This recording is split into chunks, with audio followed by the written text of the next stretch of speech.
But it turned out, I mean, this is contrary to my judgment as well as I think most other people's, that he lacked the essential qualities of leadership, and which include the ability to make quick decisions and to get through decisions and move on to the next one, and the ability to bind groups together. And as I say in the book, that there is any necessary connection between somebody's obsessive desire for a senior position and their ability to perform that job when they get it. And that was a tragedy.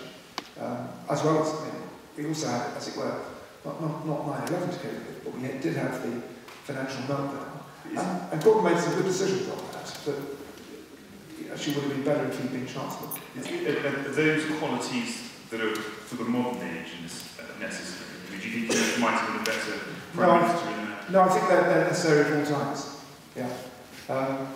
Which is why Clement Attlee turned out to be a really good Prime Minister, even though people thought in prospect he wasn't going to be able to do the job, because he did have those qualities. So we want to go on with questions. So we've got some roving microphones if you'd like to. Maybe we'll go.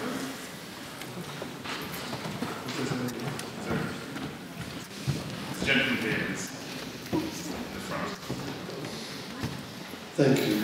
Mr. Scott, as a former Home Secretary, and in light of the recent claim to the European Court of Human Rights by Jerry Bamber and other convicted murderers, that a life tariff without possibility of parole constituted cruel, inhumane and degrading punishment, how do you believe that a murderer can possibly atone for their crime without accepting imprisonment for the rest of their life? Well, I don't... The purpose of the whole life tariff is to express the revulsion of society, as well as to echo the deep grief of the victims and the victims' relatives, where you have the most egregious of murders. Very few murderers get whole life tariffs, but they are people like the Moor murderers and serial killers and so on. I don't know if there's anybody else in this room who's read the full judgment apart from me. I'm a very sad man.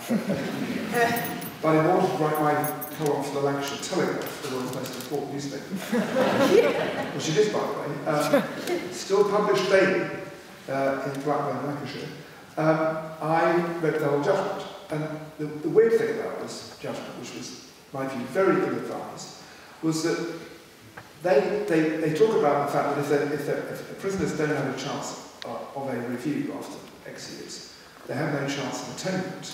But they then go on to say to Bamber et al., by the way, don't think you're going to get released because of our judgment. I mean, they almost say that in terms. It really is worth reading. It's many pages long, but you scroll through it to get towards the end. So, really, what they're saying is, go through the processes, the motions of having a review, but don't let anybody really think they're going to get released from this. That's, in my view, much worse than the situation we have, where we say to some people, look, we're very, very sorry about this, but you have to stay in prison for the rest of your life. As Home Secretary, before the law was changed in 2003, I still used to have to make those decisions about how long murderers should stay in prison, the minimum term. These were not nice decisions to make.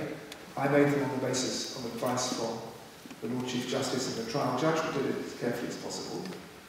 But you have to have some kind of grading to take account of the fact there are some absolutely, a handful of really terrible people. So that's my view about this. The fundamental purpose of these sentences, however, is not atonement of the prisoner. And indeed,